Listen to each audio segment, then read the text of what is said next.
Hi guys, it's Sheri and welcome to The Eyes Have It. I'm late, but this is my April favorites. So I'm going to go through some things with you that are either new, most are relatively new, or that I have rediscovered recently. I'm going to start with the thing that is probably the newest and the thing that I'm really happy with right now. And that is the Neutrogena Oil-Free Makeup Remover. And I've tried a couple different makeup removers and I've been okay, happy, not over the moon. The CeraVe Hydrating Cleanser is fine, it's nice, but in terms of taking things off right away that I don't have to go back and back and back, it's not that great. So I tried this and boy, does it work. Something else I discovered at the drugstore that I have been super happy with and unfortunately haven't been able to find it in full size. This is the Lumine Time Freeze Firming Night Cream. I just found it in this little travel size, which is awesome. It would be great to take along. This little thing is 0.5 fluid ounces. And I'm really loving it. It's a really lovely, thick consistency. Super thick and creamy. It just feels really good on, when I put it on my face at night. And this does have a fragrance. And it is on the perfumey side, but it is also light. So it hasn't bothered me too much.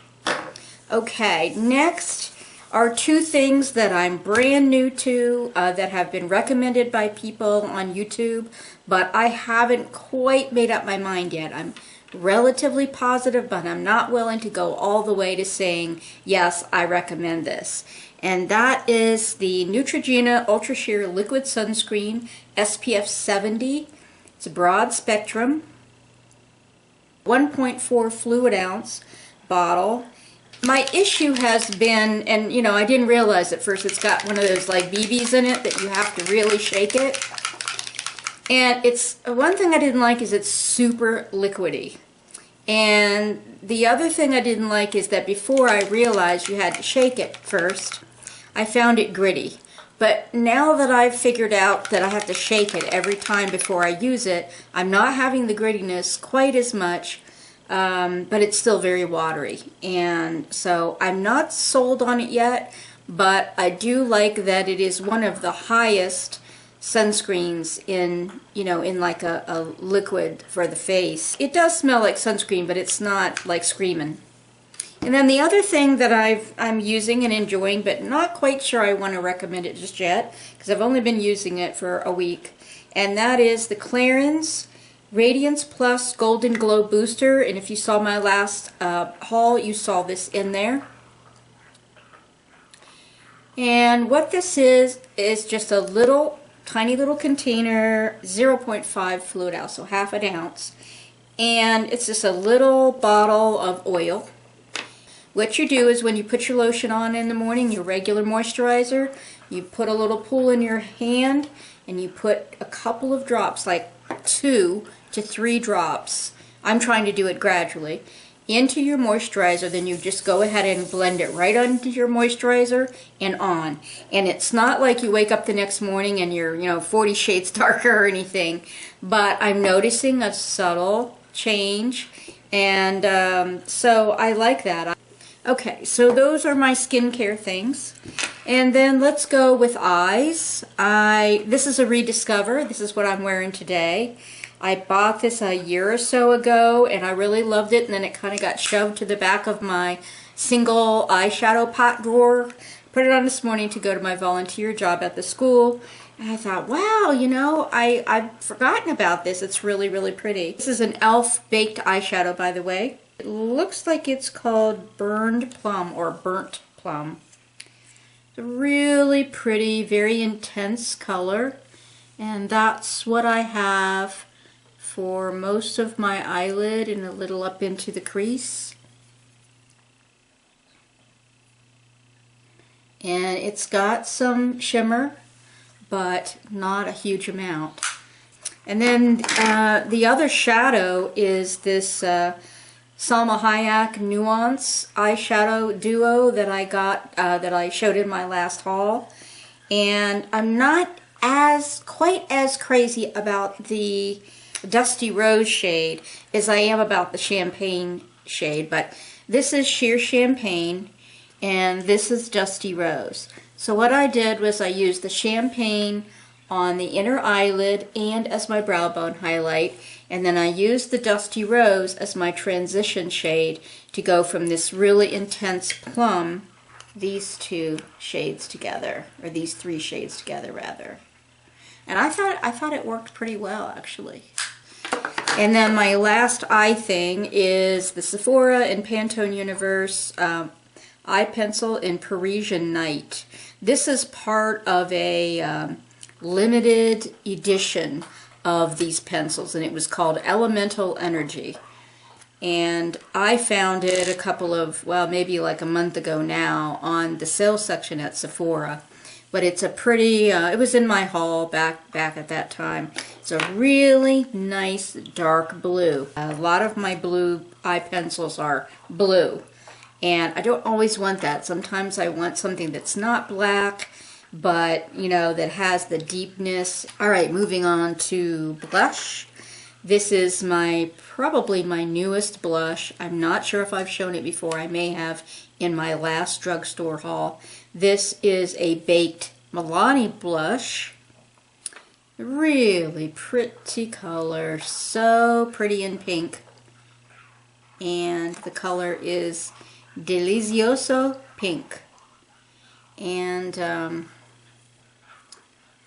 it is. It's one of those things you can layer, you know, it can be like very sweet and baby doll, or you can, you know, keep layering it and get a much more vivid color. Okay, and the next thing is a CC cream. Actually, I take that back. I believe it is considered a tinted moisturizer. And I'm an Amazon reviewer, so occasionally I get sent something for review, and I started getting sent this new makeup line that I had not heard of yet called Jouer, and it's Jouer. And they've now sent me a tinted moisturizer, a bronzer, and a primer. I have not used the primer at all yet. I just got it.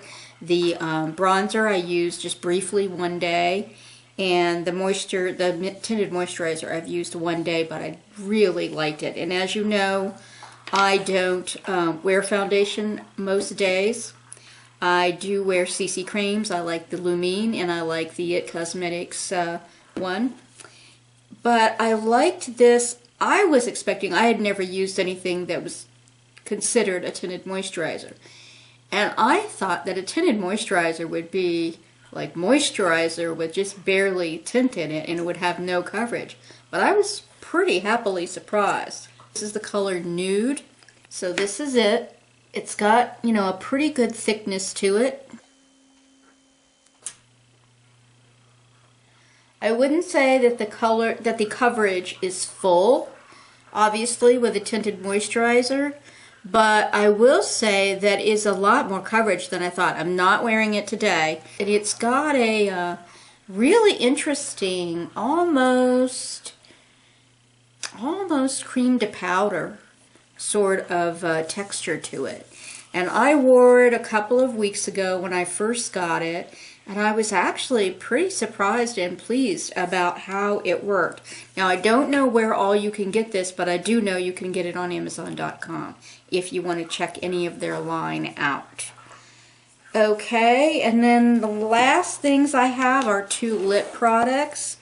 And they're just kind of my newer go-to products. This one is the Wet n Wild Mega Slicks in color 126 Rico Mauve. This was in one of my drugstore hauls a couple of months back. Nice mauve shade, very subtle and very pretty. And these are quite moisturizing, so I liked that a lot. And then the other one is a Revlon lip butter, and I just love that line. I now have 4 of them, I believe. And this is number 10, Raspberry Pie. And really pretty raspberry color in the tube. And the lip butters, in my experience, are something that you can usually build. Even if there's something like Sugar Plum that when you very first put it on seems very, very sheer, you can just keep building and get a deeper color. So this is Raspberry Pie, the Revlon lip butter. And that's the Wet n Wild lip crayon. Alright, that is my April favorites. Sorry it's late. Sorry I haven't had a video up in over a week. Like I said, it's just been, I've been feeling really down and a lot of stuff going on, including the fact that I am now in physical therapy 3 times a week for the arthritis in my knees, and it's very painful. I mean, it's painful to walk around every day and then to go to therapy 3 times a week and have them twist and poke and prod and force my knee into places it doesn't want to go. It's extremely painful some days. There was just a lot of things going on in my life that just kind of got me down. So I'm trying to turn around and get back to things now. So I apologize if I haven't had anything up in just over a week. Okay, hope you're having a great week. Happy Cinco de Mayo. I'll talk to you later.